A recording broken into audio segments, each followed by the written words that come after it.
Welcome, lovely viewers, to another episode of The Puzzle. Last week's story was very interesting. We gave the young lady the best of advice. I had two panels here with me, Jane Love and then Pastor Vera, but it's unfortunate today Jane Love couldn't join us. If you missed it, you can just check the description for the link. Today's story is going to be interesting, but before I bring in the story, I would like to thank my website sponsors, valsministries.com, ssbake.com, cyprusshini.com, worldbankers.com, and of course harmoniousjoy.com. So let me officially introduce you to my guest today, Pastor Vera. Welcome. Thank you. How are you doing? Blessing. Looking great. Thank you. And the hair, it's like you copied my hairstyle. I know you did before. Not at all. Alright, so let's go for a short commercial break. When we come in, I shall give you the story.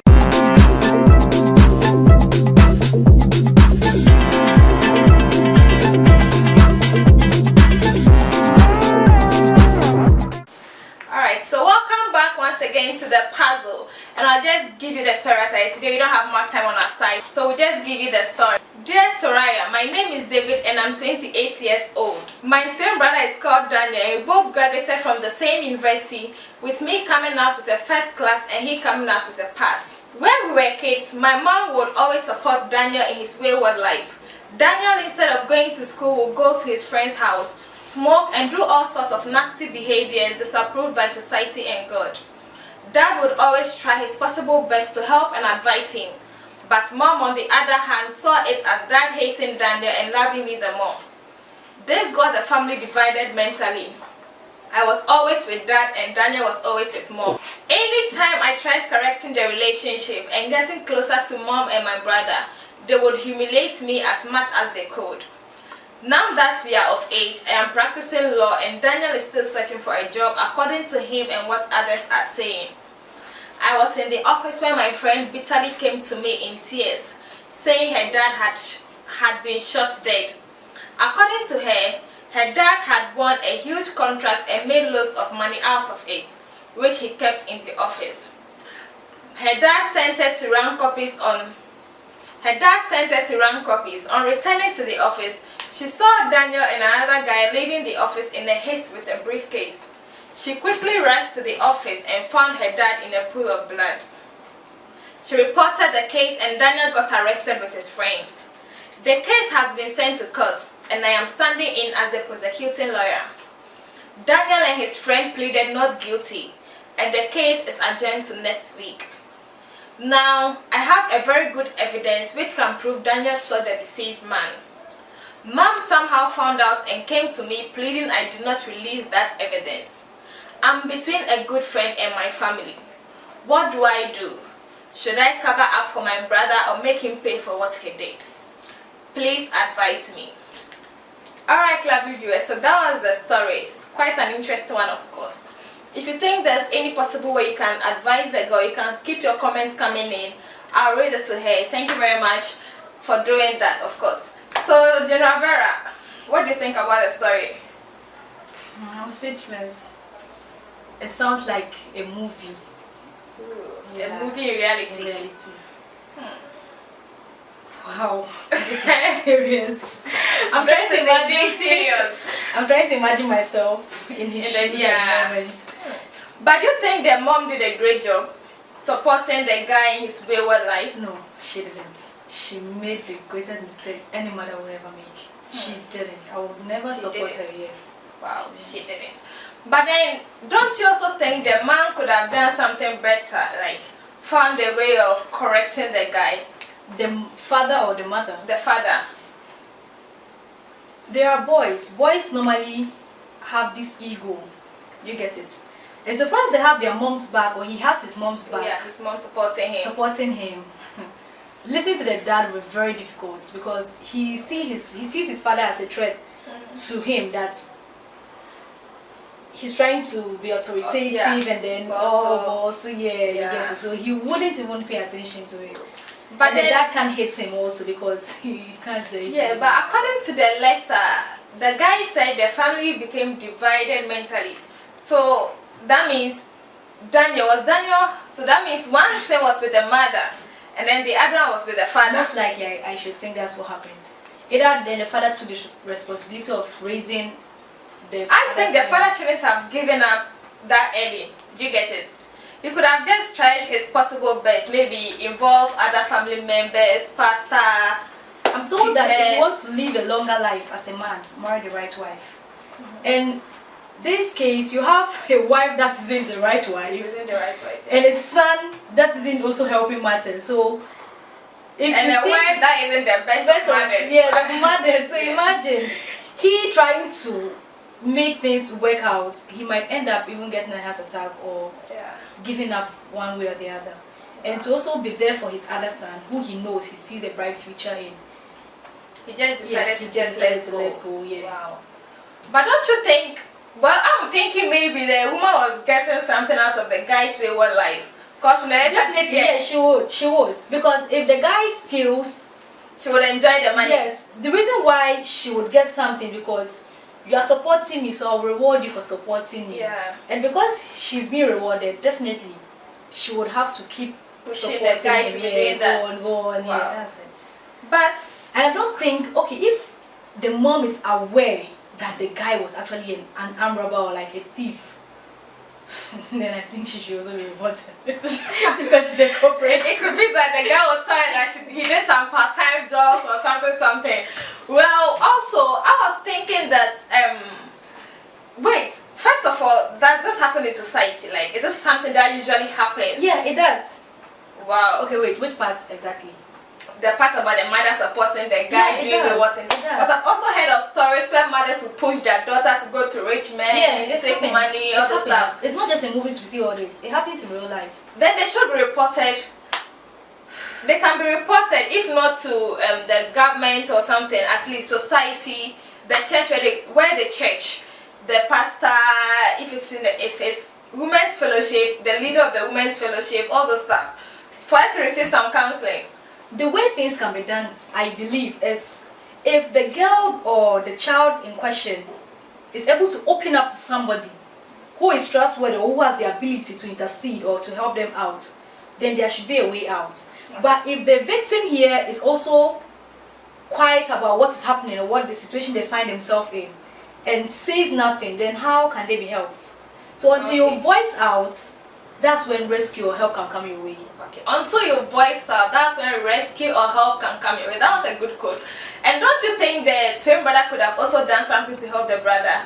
Of course, you are twins, so if one is going wayward or doing something bad, you should try and then talk him out of it.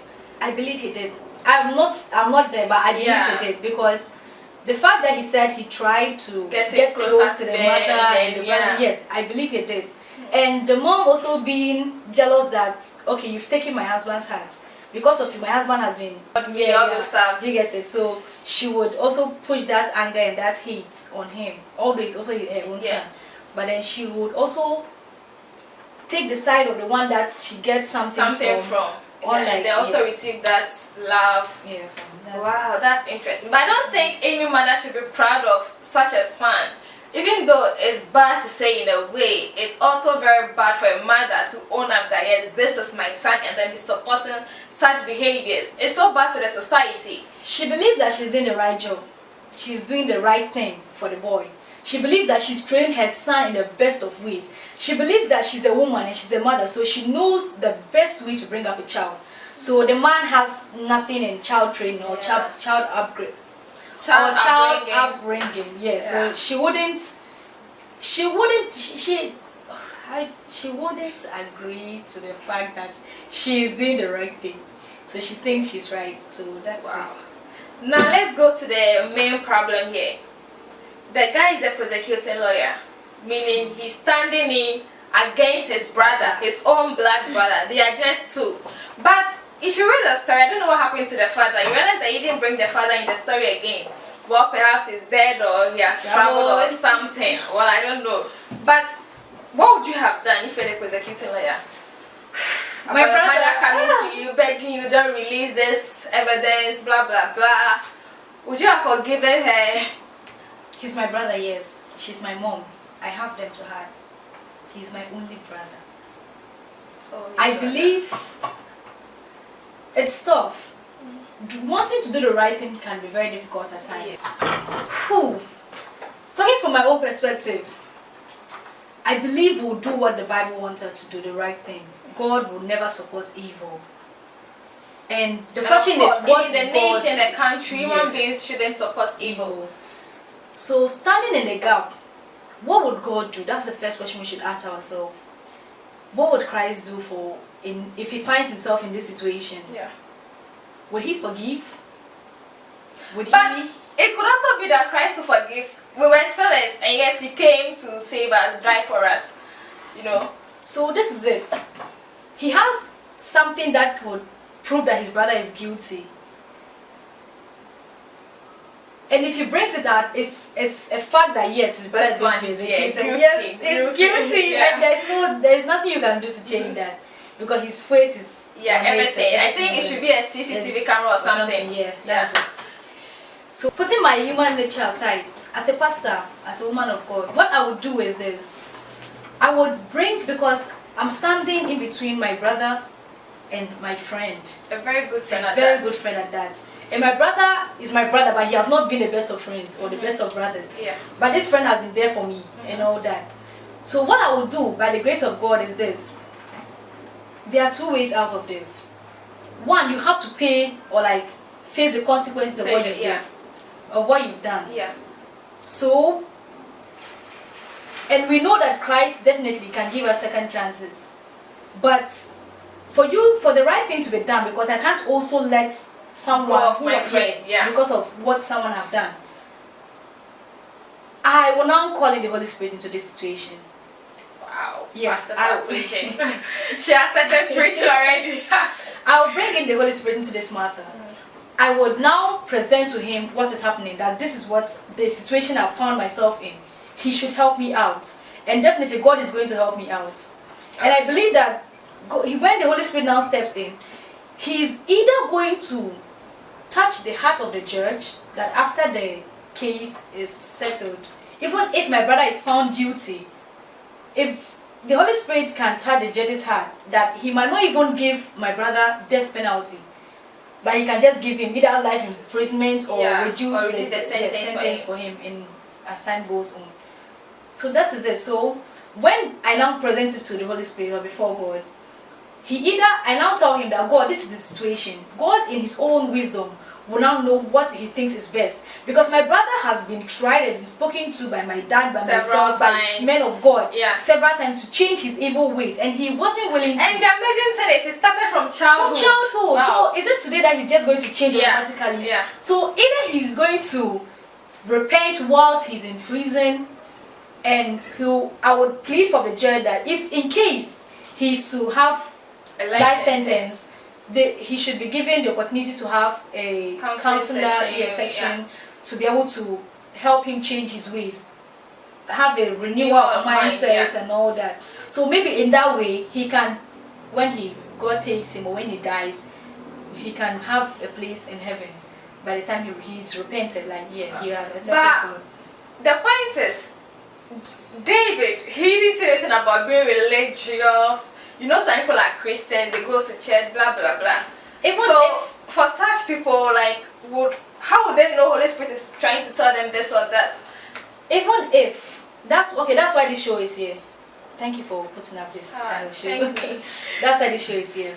Aside that, even if I'm David, I'm talking as David. Yeah. Even if I'm not a religious person, because I'm in such a confusing state of mind, I would look for help. I would seek help. Definitely, I will now decide. I will know that now I need a man of war. I need someone spiritual. I need a religious person to help me out. If my dad is not around, I can't go to my mom because my mom is not in support of of the right thing. But now it seems she has changed because of the evidence. This is not change. No. She's afraid she's going to lose her favorite son. So it's not change. She's actually just scared that I can't let the situation cause her to change all of a sudden. I know my mom. She hasn't changed. Oh, so like I did. So that is it. Okay. So I would seek out for that's why he came to you, because he knows that you're the only person that she can talk to. Yeah. So aside that he has a pastor, but he goes to church and he was brought up in a good manner, in a good way. So he would seek out for help. That is it. So definitely I would. So you will involve the Holy Spirit. So once I go to a religious person, a pastor, whoever it is, the person definitely a good one at that. The person will definitely advise you or push me to the ways of God. Help me understand that the Holy Spirit is always there to intercede or to help us. But the point is this: the evidence. Should he release it or not? That's the point. Should I release the evidence or not? Well, if I was in his shoes, I would release it. Of course, I would. It's the right thing to do. Yeah. God will not be angry with me. It's the right thing to do. I release the evidence. When I release it, of course, that's when I can bring in the Holy Spirit, everything. Okay. So I'll do the right thing. Also play my part with God. And then God will just touch the heart of the judge. That's what I'm thinking. I'll release it. That's what happens. He's my brother. Even if he dies, my mom still has me. That's if she changes it. Yes. But I think she would have to change because now I'm the only one she has. Yes, she would have but to I'm not doing that because I want her to see that. No. I'm just the right thing to do. Yeah, you can't also stab your very good friend because of your brother. Your friend has been there for you, doing everything for you, brings a case. Yeah. Is it a girl or a boy? I don't know. I don't know about that. She didn't say it in the letter. She said my dad, like she's the girl, she's or the guy, she said my dad something. My dad won a conference. Did you say she said my dad won a conference? Okay, I think it's a she. The friend is a she, of course. So I don't see anything wrong with that. Or perhaps if only he's not in love with a girl also. I don't think so. Yeah, but that's not me. It's possible, but I'm sorry, David. Wherever you have never said you're in love with a girl or you're dating the girl, I'll just pass in a funny comment. Sorry for that if it hurts you anyway. But then if I were you, obviously I release the evidence. I still try to talk to my mom and then my brother. That's the advice I can give you at this moment. David, this is just an advice from me also. There's nothing impossible for God. God is there for us at any point in time in this life. Do what you believe is right.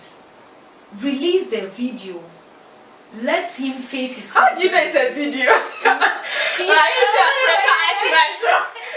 How do you know it's a video? David, release the evidence. Let the right thing be done. And we'll help you, we'll join you in prayers.